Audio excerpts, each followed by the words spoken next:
मात्रम कलौ कीरेण भागवतम। ये भागवत ऐसा शास्त्र, ऐसा पुराण है जिसको सुनने मात्र से व्यक्ति का कल्याण हो जाता है। ध्यान देना परीक्षित जी, इसमें कोई ज्यादा खर्चा कैसा, जैसे कि आप कथा करवा रहे हो तो बाकी के जो श्रोता बैठते हैं ना, उनको कुछ पैसा ना देने कि साहब कथा आ रही है तो हम सुनने जाएंगे तो पैसा लगेंगे सुनने के। क्या सुनने के पैसे लग रहे हैं? यहाँ पर सुनने के पैसे नहीं लगते, मात्र सुनना है इसको। और सुनने में कोई दिक्कत तो है नहीं, आपको सिर्फ आकर यहाँ बैठना है और उसको सुनना है, बस इतना काम करना है। बाकी का काम ये कथा अपने आप कर देती है, व्यक्ति का कल्याण कर देती है, मुक्त कर देती है। इसको सुनने मात्र से मुक्ति हो जाती है। अन्यथा जितने भी उपाय किए जाएं उसमें कुछ न कुछ करना पड़ता है, लेकिन इसमें कुछ करना नहीं, मात्र सुनना पड़ता है। यदि भागवत की कथा राजा परीक्षित सुनेंगे तो उनकी मुक्ति हो जाएगी। ऐसा कहा, ऐसा कहा तो सभी ने कहा कि व्यास जी आप कथा सुना दीजिए इनको। तो व्यास जी ने कहा मैं सुना तो दूंगा, लेकिन मेरे सुनाने से इनकी मुक्ति नहीं होगी। बोले आपने तो रचना की है भागवत की। बोले भले ही रचना की है, मुक्ति इसलिए नहीं होगी क्योंकि मैं जिस जंजाल में बंधा हूं, मैं इस संसार में फंसा हुआ हूं, मैं त्यागी नहीं हूं। और जो खुद बंधा हुआ है माया से, वो दूसरे को माया से कैसे निकाल सकता है? जो व्यक्ति खुद बंधा हुआ है, क्या दूसरे को वो खोल सकता है? क्यों परीक्षित जी, तुम खुद बंधे हुए कमाते और दूसरे ने आवाज लगे भैया मुझे खोल जा, क्या खोल सकते हो? नहीं खोल सकते हो। ध्यान देना। इसलिए व्यास जी ने कहा मेरे सुनाने से मुक्ति नहीं होगी, लेकिन मेरा पुत्र एक सुखदेव, सुखदेव यदि राजा को कथा सुनाए तो उनकी मुक्ति अवश्य हो जाएगी। बोले बुलाओ सुखदेव को। बोले वो तो त्यागी है, वो तो जन्म लेते ही और घर को छोड़ करके चला गया। यम प्रवजन्तम अनुपेतम पेत कृत्यम द्वैपायनो विरह कातर आजुहावः पुत्रेति तनुमयतया तरवो भिनेदोष तम सर्वभूत हृदयं मुनिमानतोस्मि। सभी संतों से व्यास जी बोले कि मेरा पुत्र सुखदेव कोई साधारण नहीं, वो तो सन्यासी है। और राजा परीक्षित से कहो कि वो प्रभु से प्रार्थना करें तो वही सुखदेव से भेंट करवा सकते हैं। तो राजा परीक्षित ने भगवान से प्रार्थना की। जो भगवान से प्रार्थना की तो उधर सुखदेव जी के मन में भी होने लगा कि चलो परीक्षित के पास, चलो परीक्षित के पास। भगवान का ध्यान कर रहे हैं जंगल में, लेकिन मन में उठ रहा है कि चलो परीक्षित के पास। मन नहीं माना तो जाने लगे, क्योंकि भगवान की कृपा है परीक्षित जी पर। बिन हरि कृपा मिले नहीं संता, बिना परमात्मा की कृपा के भगवान नहीं मिलते, संत नहीं मिलते। ध्यान देना, सुखदेव जी की अवस्था मात्र 16 वर्ष की है। परीक्षित जी दिगंबर वेश है, कोई वस्त्र नहीं है शरीर पर, घुंघराले बाल हैं, कोमल बदन है, और वो दिगंबर वेशधारी श्री सुखदेव जी जब राजा परीक्षित के पास आए और देखते ही राजा परीक्षित ने उनको प्रणाम किया, चरणों में साष्टांग दंडवत प्रणाम करने लगे। जब भी कोई संत मिल जाए, कोई भक्त मिल जाए, तो पहले हमारी संस्कृति में साष्टांग प्रणाम किया जाता था परीक्षित जी। साष्टांग अर्थात 8 अंग से पूरा लेट करके उसको बोलते हैं साष्टांग प्रणाम, दंडवत प्रणाम। और लेकिन अब कैसे प्रणाम होते हैं? अब तो कोई संत या कोई बड़ा आ जाए तो पैर छुए जाते हैं, लेकिन अब पैर भी नहीं छुए जाते, अब तो घोंटुन से काम चल जाता है। कैसे काम चल जाता है? घुटनों से। और घुटने जब कोई छूता है तो मुझे ऐसा लगता है जैसे मन में कह रहा हो कि मोए बड़ो है जान दो, फिर तुम्हारे घोंटुन नहीं टूरे हैं। ध्यान देना, प्रणाम उसी को कहते हैं जब हमारे हाथों की उंगलियां और जिसके चरण छू रहे हैं उसके नखों से स्पर्श, उसके नाखूनों से स्पर्श होनी चाहिए, तो प्रणाम है, अन्यथा प्रणाम प्रणाम नहीं माना जाता। दंडवत तुम लेट करके प्रणाम नहीं कर सकते तो कम से कम झुक करके चरण तो छू सकते हो। ध्यान देना। साष्टांग प्रणाम किया परीक्षित जी ने, सुखदेव जी को ऊंचा सा आसन दिया और प्रश्न किया कि हे गुरुदेव ये बताइए, मैं एक प्रश्न पूछता हूं कि जो व्यक्ति जल्दी मरने वाला है उसका कर्तव्य क्या है? जिसकी मौत जल्दी होने वाली है उसको क्या करना चाहिए? परीक्षित जी, दुनिया में सब जल्दी मरने वाले हैं, क्योंकि जब सतयुग त्रेता द्वापर युग था तब लाखों वर्ष जीता था मनुष्य, हजारों वर्ष जीता था, और अब कितना जीता है? शास्त्रों की, जब शास्त्रों की बात की जाए, शास्त्रों में मनुष्य की आयु 100 वर्ष लिखी गई है। कितनी वर्ष लिखी गई है? 100 वर्ष की। लेकिन कोई एक आदि बिरला होता है जो पूरी 100 को पार कर पाता है, अन्यथा आज तो 50, 60 और लास्ट 70 तक खेल हो जाता है ना। तो कम उम्र है सबके पास, सबको लगता है कि हमारे पास तो बहुत सारी उम्र पड़ी। उसमें भी जो बचपन होता है ना 20-22 साल, उसमें तो व्यक्ति को होश ही नहीं रहता कि कछु भजन पूजा पाठ कर ले। 20-22 साल मोह जैसा काऊ छोरा थे, तुम कहियो के चल कथा है रही है सुनवे, तो वो तुम पे हंसेगा। क्या करेगा? तुम पे हंसेगा और कहेगा अच्छा भगत बन रहा, भगत है? अरे अभी तो पूरी उम्र पड़ी है कथा सुनने के लिए, भजन करने के लिए। अभी तो पढ़ाई करनी है, सरकारी नौकरी लगानी है, विवाह करना है, 2-4 बालक, फिर बालकों को शिक्षा दिलवानी है, उनकी नौकरी लगवानी है। जब फ्री हो जाएंगे, बूढ़े हो जाएंगे, तब देखेंगे भगवान का भजन। लेकिन ध्यान रखना, भजन कर भरी जवानी में बुढ़ापा किसने देखा है? भजन कर भरी जवानी में बुढ़ापा किसने देखा है? भजन कर भरी जवानी में बुढ़ापा किसने देखा है? भजन कर भरी जवानी में बुढ़ापा किसने देखा है? बुढ़ापे में लंगड़े हो जाओगे, बुढ़ापे में लंगड़े हो जाएंगे। क्यों परीक्षित जी? कोई टोरेगा नहीं ना, छत पे ते गिर के टूटेंगे अपने आप। बुढ़ापे में लंगड़े हो जाओगे, बुढ़ापे में लंगड़े हो जाओगे। दर्श तुम कर नहीं पाओगे, दर्श तुम कर नहीं पाओगे।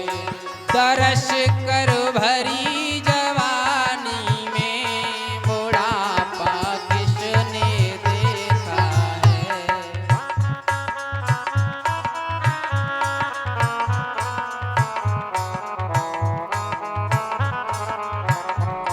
बुढ़ापे में बहरे हो जाओगे, बुढ़ापे में बहरे हो जाओगे। कैसे हो जाओगे? लल्लू अब ना सुनाई दे रहा, बेटा अब ना चलो जाए रहा, नाती के अम्मा चल कथा आ रही है, कथा सुनने चल, बोले अब ना चलो जाए। बुढ़ापे में बहरे हो जाओगे, बुढ़ापे में बहरे हो जाओगे। कथा तुम सुन नहीं पाओगे, कथा तुम सुन नहीं पाओगे। कथा सुन भरी जवानी में बुढ़ापा किसने देखा है? भजन कर भरी जवानी में बुढ़ापा लगा दे आग पानी में जवानी उसको कहते हैं। लगा दे आग पानी में जवानी उसको कहते हैं, और लुटा दे बाप की दौलत हरामी उसको कहते हैं। हरे रामा श्री राम राम हरे हरे। बोलिए सभी। रामा हरे रामा राम राम हरे हरे। मन हो जा दीवानो रे श्री राम जी के चरणन में। मन हो जा दीवाना रे राम जी के चरणों में। वो तेरी लेंगे खबरिया रे काऊ दिन पल भर में। वो तेरी लेंगे खबरिया रे कहू दिन पल भर में। बोलिए वृंदावन बिहारी लाल की। जय हो।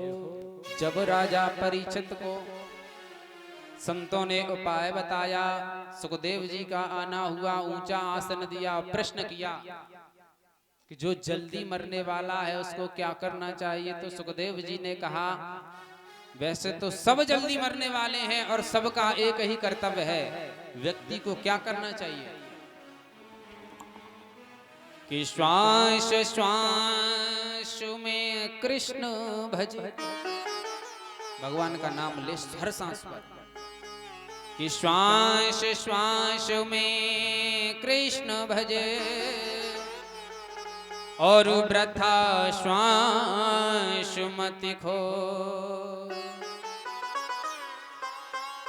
नामाल मुझा सांस को फिर आवन हो न हो। सुखदेव जी कहते हैं कि हे राजन, हर घड़ी हर श्वास पर भगवान का नाम लेना चाहिए। और तुम क्या पूछना चाहते हो? तब परीक्षित जी ने कहा कि हे गुरुदेव, मुझे ये बताइए ये माया क्या है, परमात्मा का स्वरूप कैसा है, जीव क्या है, ब्रह्म क्या है, माया के भेद क्या है। तब सुखदेव जी ने कहा कि हे राजन, मैं तुम्हें शुरू से कथा श्रवण कराता हूं। जब इस ब्रह्मांड में कुछ भी नहीं था, और वर्णन ऐसा आता है कि जब कुछ नहीं रहता है तब भगवान रहता है। कौन रहता है? जब कुछ नहीं होता तो कौन होता है? सिर्फ भगवान, क्योंकि भगवान का कभी नाश नहीं होता, सबका नाश हो जाता है। तो भगवान को इच्छा हुई कि मैं एक से अनेक बनूं, एको अहम बहुश्याम। तो जब ऐसी इच्छा हुई तो उनके इच्छा शक्ति से एक महतत्व की उत्पत्ति हुई। महतत्व से अहंकार, और अहंकार से अंतःकरण बना, अंतःकरण से पंच महाभूत अग्नि जल वायु पृथ्वी आकाश, इनकी उत्पत्ति हुई।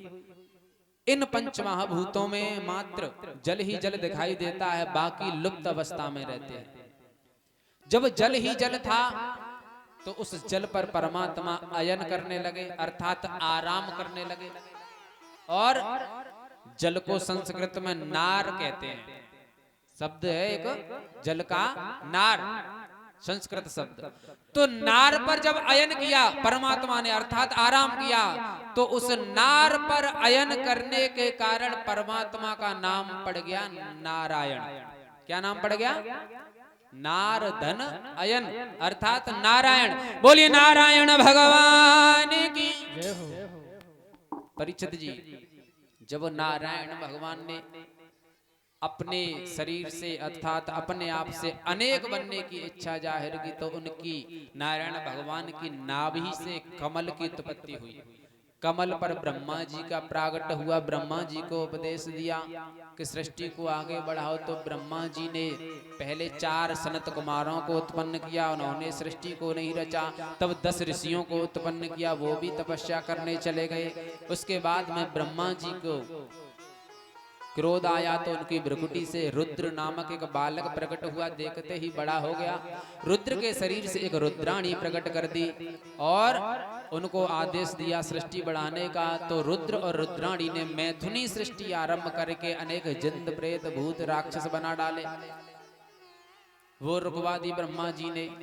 विचार करने लगे अब मैं सृष्टि को आगे कैसे बढ़ाऊं। तभी उनके शरीर से एक स्त्री और एक पुरुष प्रकट हुए। स्त्री का नाम शत्रुपा और पुरुष का नाम मनु रखा गया, जो इस दुनिया के इस सृष्टि के पहले स्त्री और पुरुष थे। मनु महाराज और शत्रुपा से सृष्टि को आगे बढ़ाने के लिए कहा, हे राजन परीक्षित।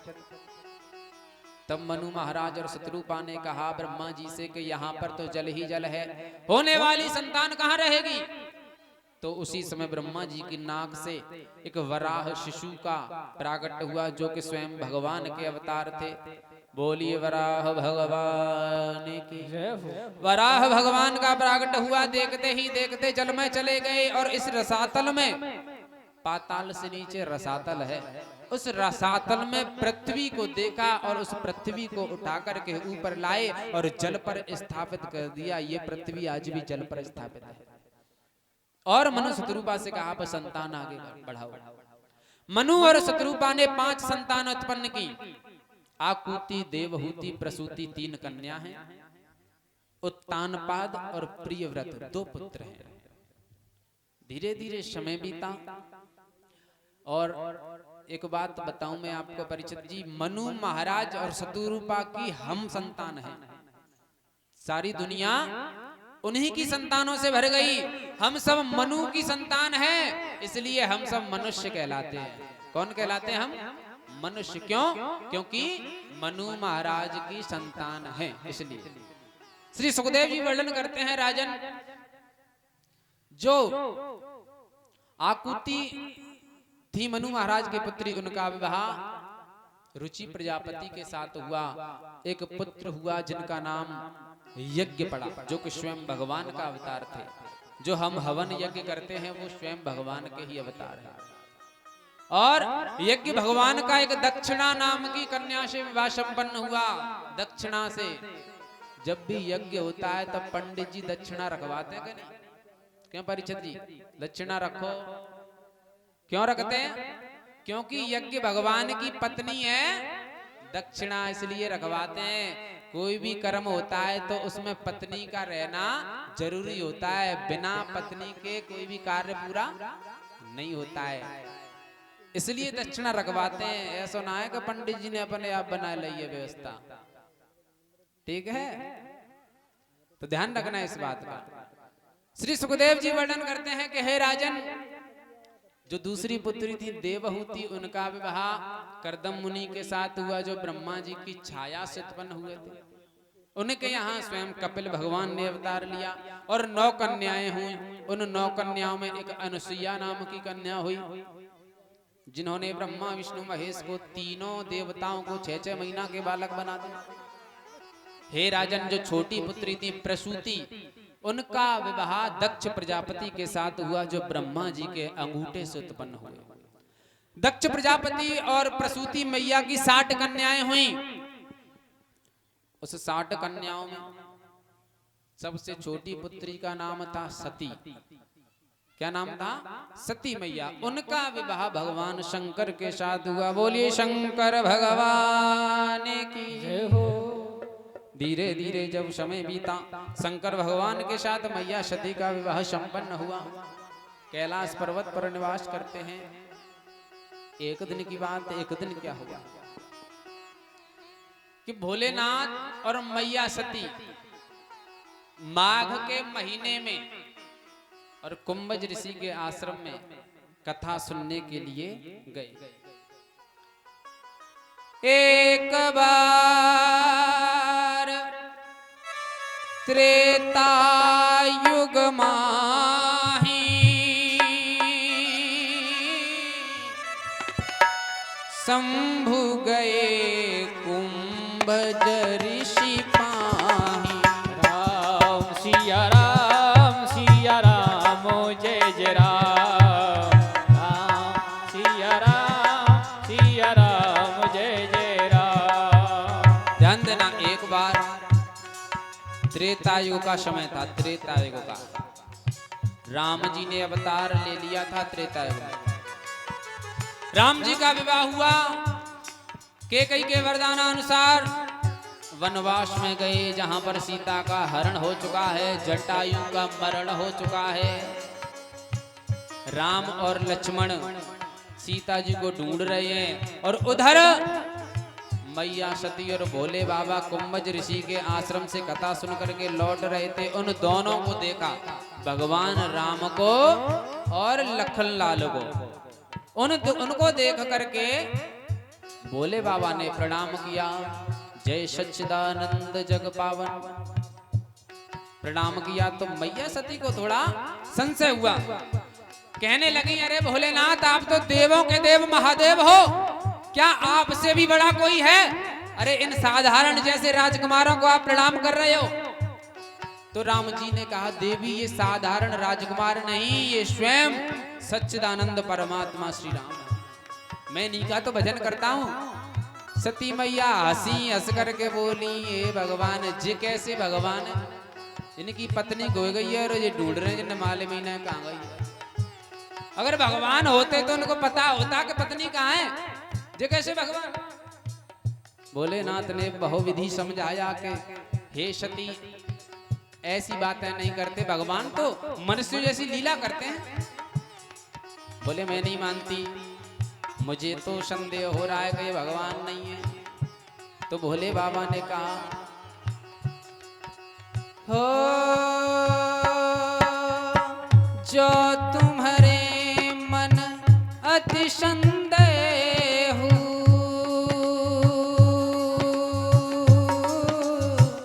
तो किन जाय परीक्षा ले हो। राम सिया राम जय जय राम।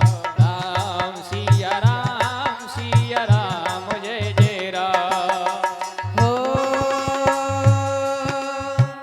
जैसे जाए मोह भ्रम भारी,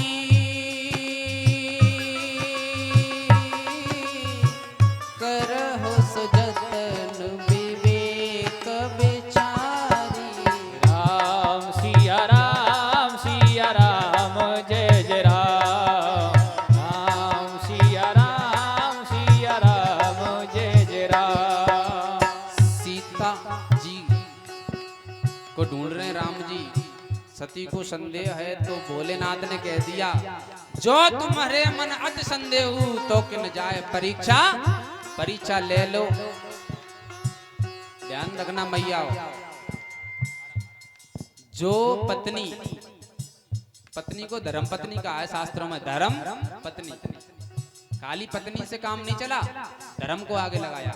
जो धर्म का पालन करती है, पति की बात जो मानती है, और जो पति की बातों पर विश्वास नहीं करती है, उसका कहीं कल्याण नहीं हुआ। उसका उदाहरण है सती मैया। ध्यान देना। बोले बाबा एक वृक्ष के पीछे नीचे बैठ गए, धुनी रमा करके। सती मैया गई, अब सोचने लगी कैसे परीक्षा लूं।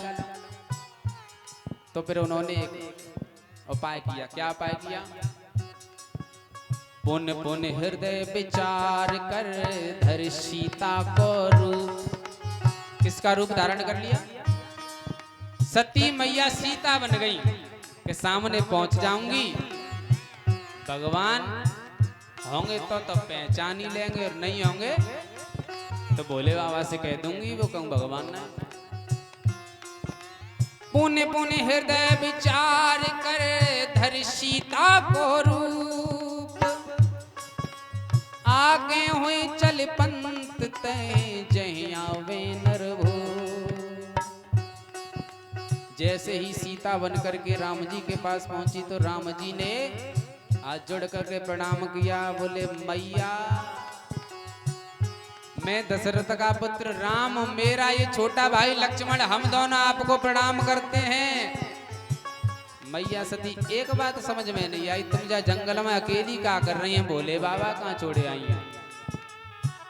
जो इतना सुना तो पानी पानी हो गई, क्योंकि पोल खुल गई ना, और काऊ की पोल पट्टी खुल जाए तो उसका मुंह देखने लायक बनता है। हो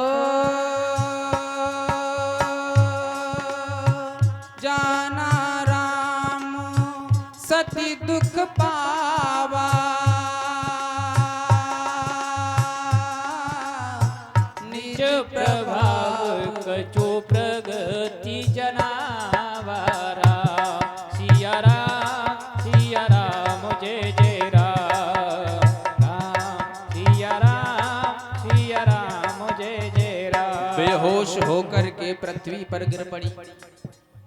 उधर राम जी साइड से होकर के निकल के चले गए।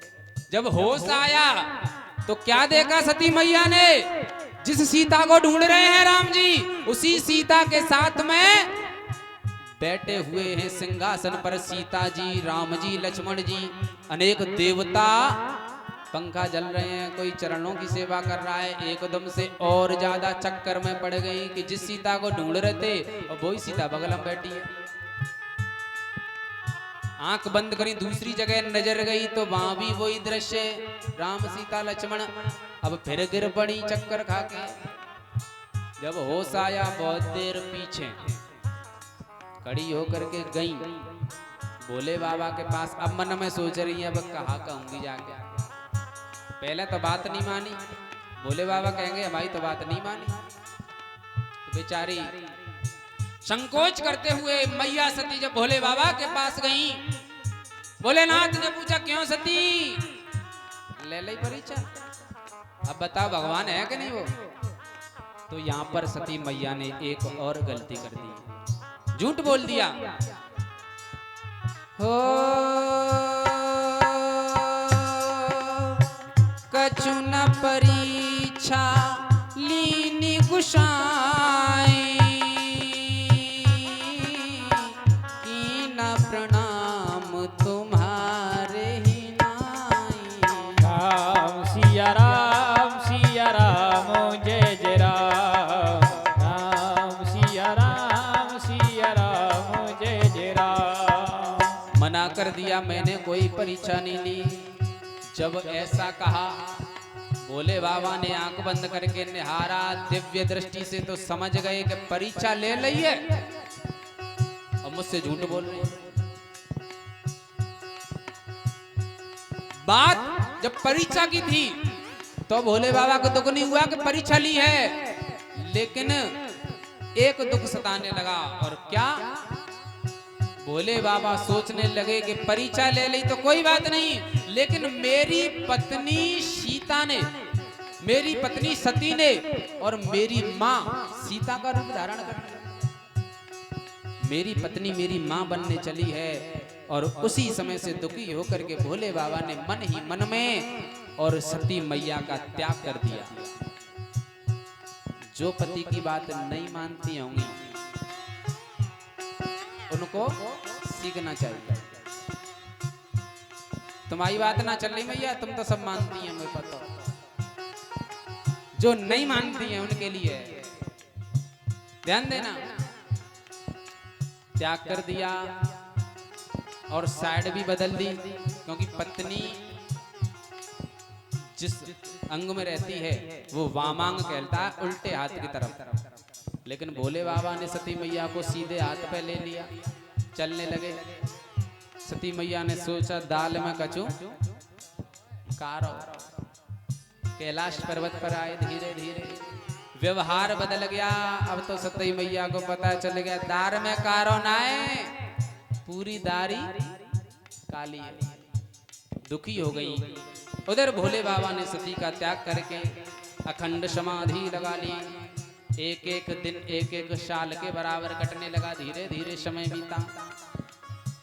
बोलिए शंकर भगवान की। ध्यान देना, उधर वर्णन ऐसा आता है कि 87,000 वर्षों के बाद भोलेनाथ की समाधि टूटी। एक दिन की बात, एक दिन मैया सती कैलाश पर्वत पर बैठी हैं। ऊपर आकाश से विमान जा रहे हैं। उनमें देवी देवताओं को देखा। उनसे पूछा भैया कहाँ जा रहे हो? तो हे राजन परीक्षित, ये बात उस समय की है जब ब्रह्मा जी ने दक्ष प्रजापति को प्रजापति का पद सौंपा था। तो उन्होंने एक वाजपेय यज्ञ किया। उस यज्ञ में सब देवताओं को बुलाया, लेकिन एक बैर के कारण शंकर भगवान को नहीं बुलाया।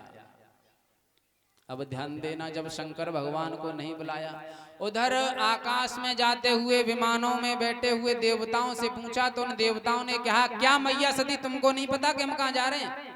बोले भैया मुझे वास्तव में नहीं पता कहाँ जा रहे हैं। बोले तुम्हारे पिता दक्ष ने यज्ञ का आयोजन किया है, क्या तुमको नहीं बुलाया? अब तो पानी पानी हो गई। अब कैसे मुंह से कह दें कि हमें ना बुलायो, सगे बाप ने नहीं बुलाया, अब कहें तो भी बेइज्जती होती है। इसलिए कह दिया भैया बुलाया तो होगा, लेकिन ऐसा कहते कार्ड हमारे तक नहीं पहुंचो।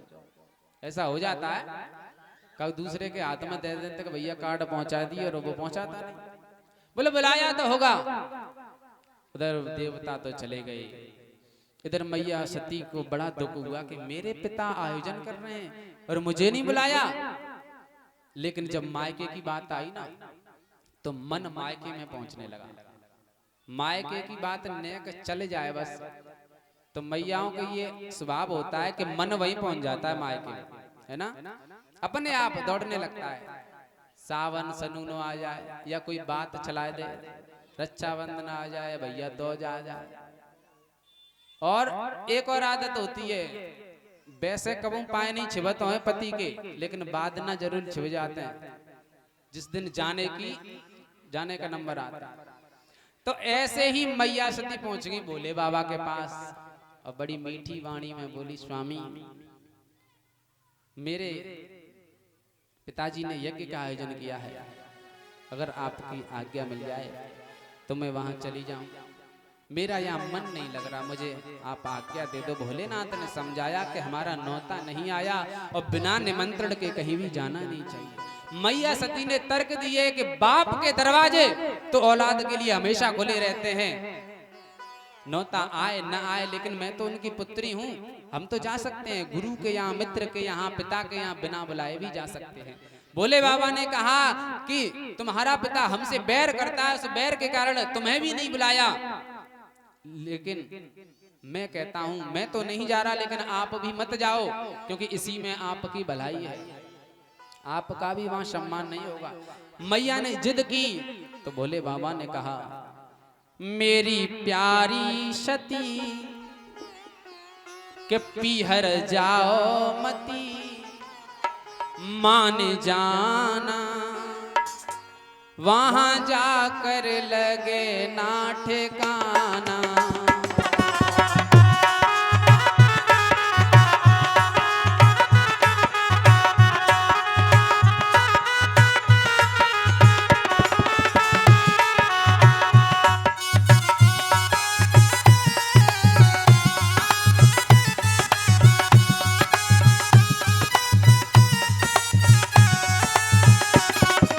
और बिन बुलाए जो तुम वहां पे जाओ, कोई आदर न सत्कार पाओ।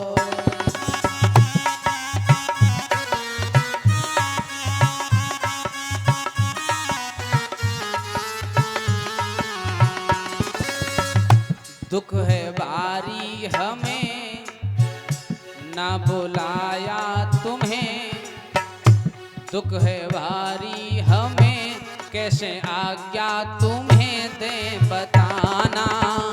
वहाँ